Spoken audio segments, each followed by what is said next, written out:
Anantnag, Rajouri, Poonch Lok Sabha constituency की notification जारी हो गई है, लेकिन अभी तक भारतीय जनता पार्टी के प्रत्याशी का कोई पता नहीं और अभी तक यह भी क्लियर नहीं है कि क्या भाजपा यहां से चुनाव लड़ेगी या भाजपा किसी कैंडिडेट को समर्थन देगी।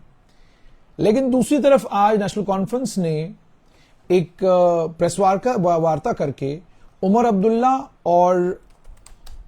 के साथ में आगा सैयद रूहुल्लाह दोनों को मैदान में उतारा है।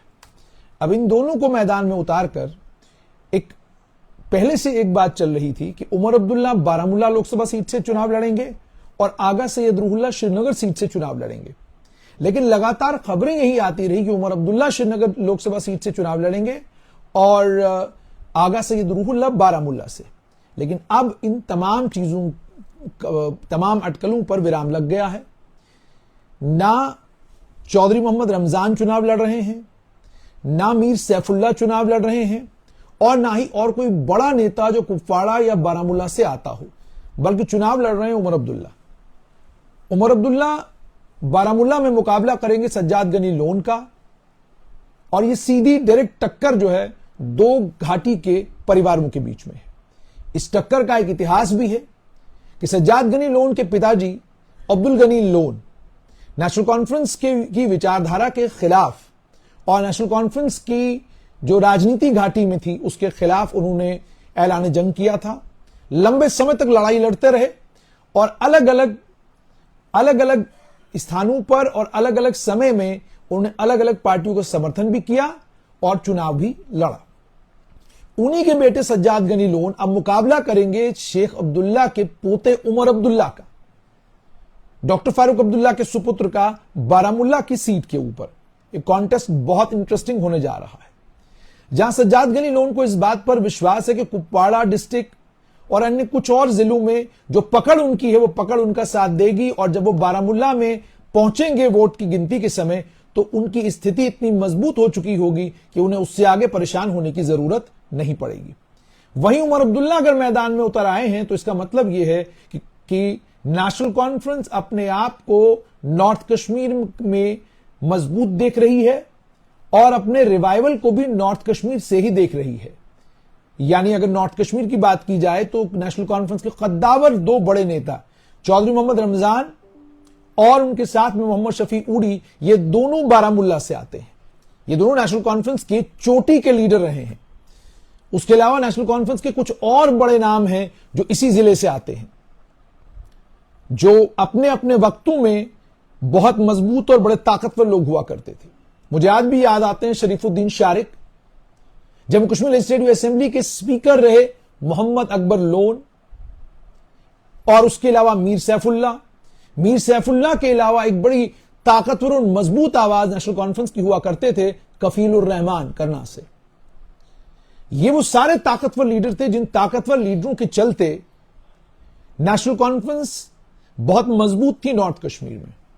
अब उमर अब्दुल्ला मैदान में उतर आए हैं तो कोशिश होगी कि इन सारे लीडरों को एक साथ लाया जाए और दमदार तरीके से कैंपेन किया जाए और बारामूला से उमर अब्दुल्ला को विजयी बनाया जाए, पूरी कोशिश होगी। लेकिन सज्जाद गनी लोन भी इस सीट पर नेशनल कॉन्फ्रेंस को आसानी से कामयाब होने नहीं देंगे। इसके बीच में उमर अब्दुल्ला का एक वीडियो भी वायरल हो रहा है, जिस वीडियो में दिख रहा है कि उमर अब्दुल्ला एक कोई बुजुर्ग हैं जो उनसे गले मिलने की कोशिश कर रहे हैं, वो उनको अपने पिताजी के हवाले कर देते हैं। हालांकि आप जानते हैं कि जब आप वीडियोस देखते हैं, आधी अधूरी वीडियोस देखकर आपको लगता है कि शायद ऐसा ही है, लेकिन जब आप उस वीडियो को पूरा देखते हैं तो कहानी उसमें कुछ और ही होती है। तो इसलिए उस छोटी सी वीडियो को देखकर कोई आंकलन नहीं कर रहा मैं, ना कोई नतीजे पे मैं पहुंच रहा हूं। दूसरी तरफ आगा सैयद रूहुल्लाह को श्रीनगर से उतारने का मतलब यह हो गया कि उमर अब्दुल्ला को भी कहीं लग रहा है कि मुकाबला वहीदुर रहमान परा के साथ कांटे का होने जा रहा है। और चूंकि अशरफ मीर भी मैदान में जम्मू कश्मीर अपनी पार्टी की तरफ से हैं, तो इस त्रिकोणीय मुकाबले में कुछ भी हो सकता है।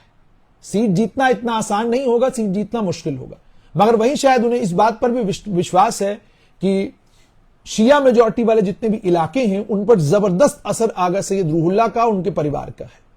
उस असर के चलते उन्हें शायद उनकी अपनी असेसमेंट यह है कि उन क्षेत्रों से उन्हें ठीक ठाक वोट पड़ेगा और उन क्षेत्रों से जब उनको वोट पड़ेगा तो वो जीत जाएंगे। तो ये जो उनका असेसमेंट है, इसी असेसमेंट की बुनियाद पर आगा सईद रूहुल्लाह को श्रीनगर से और उमर अब्दुल्ला खुद बारामुल्ला से चुनाव लड़ेंगे।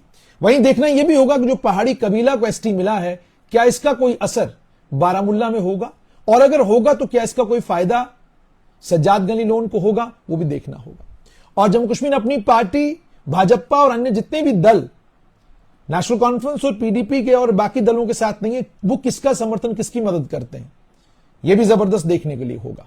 मगर सभी लोगों के इसके साथ में नजर है इस बात के ऊपर कि कब भारतीय जनता पार्टी राजौरी, पुंछ, अनंतनाग लोकसभा क्षेत्र से अपना खिलाड़ी मैदान में उतारेगी।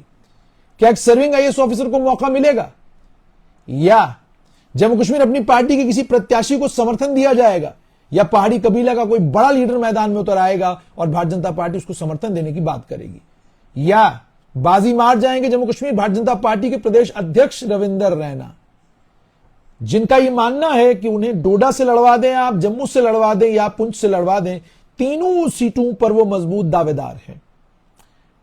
अब हालांकि 2 सीटों का फैसला हुआ, एक जगह डॉक्टर जितेंद्र सिंह लड़ रहे हैं, दूसरी जगह जुगल किशोर लड़ रहे हैं, और अब सिर्फ बची है अनंतनाग, राजौरी और पुंछ।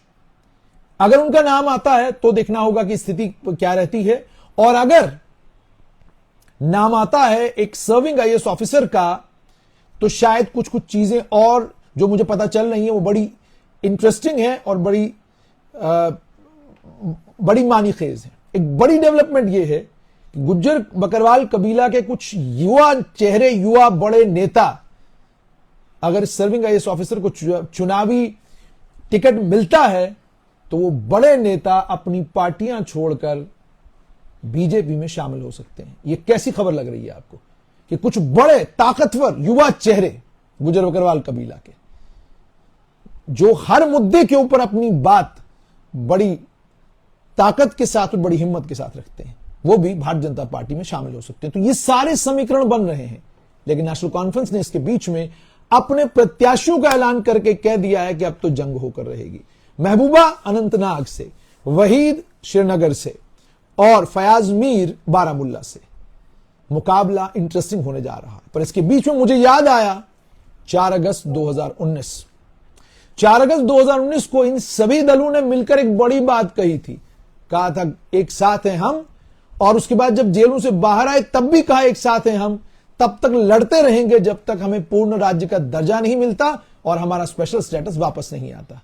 लेकिन अब लोकसभा के चुनाव लड़ रहे हैं।